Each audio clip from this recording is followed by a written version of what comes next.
अस्सलाम वालेकुम। Mastoid surgery, जिसे मैस्टॉइडेक्टॉमी भी कहा जाता है, एक ऐसा सर्जिकल प्रोसीजर होता है जिसमें आपके आउटर एयर के पीछे मौजूद मैस्टॉइड बोन के किसी पोर्शन को काट के रिमूव किया जाता है। हमारे स्कल की दोनों साइड्स पर टेम्पोरल बोन मौजूद होती है। इस टेम्पोरल बोन से एक प्रोसेस हमारे कान के पीछे को निकला होता है।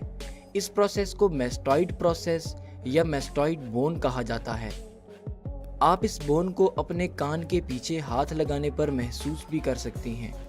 ये मैस्टॉइड बोन स्कल के अंदर हमारे इंटरनल एयर के इर्द गिर्द तक प्रेजेंट होती है और हमारे इंटरनल एयर को प्रोटेक्शन प्रोवाइड करती है। इसके अलावा ये बोन अंदर से छोटे छोटे खानों में डिवाइडेड होती है, बिल्कुल हनी बी कॉम्ब की तरह। इस बोन में मौजूद ये हॉलो चेम्बर्स एयर सेल्स कहलाते हैं।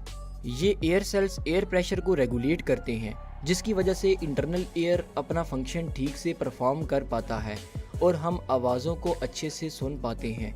लेकिन बाज़ औक़ात किसी इन्फेक्शन वगैरह की वजह से इस बोन में मौजूद एयर सेल्स इन्फ्लेमेशन की वजह से पस से भर जाते हैं या फिर बोन डिज़ोल्व होकर लार्जर होलो चैम्बर्स में तब्दील होती जाती है, जिससे पेशेंट को कान में शदीद दर्द, कान के पीछे स्वेलिंग और हेयरिंग डिफ़िकल्टीज जैसे सिम्टम्स ज़ाहिर होते हैं।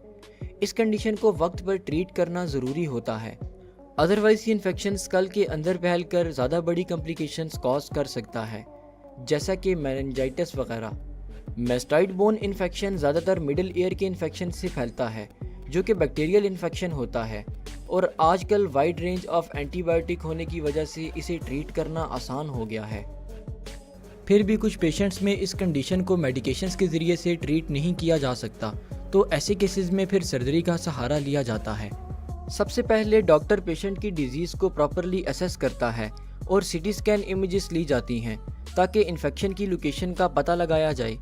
इसके बाद पेशेंट को जनरल एनेस्थीसिया दिया जाता है, जिससे कि पेशेंट बेहोशी में चला जाता है।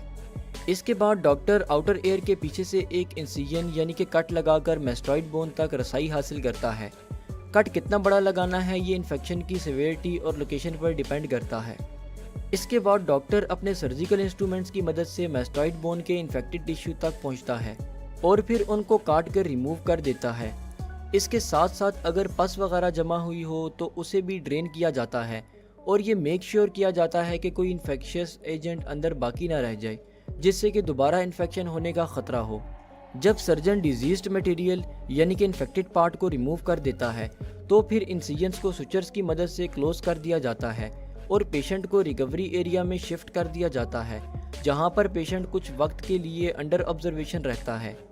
इसके बाद पेशेंट को मेडिसिन वगैरह देकर घर भेज दिया जाता है।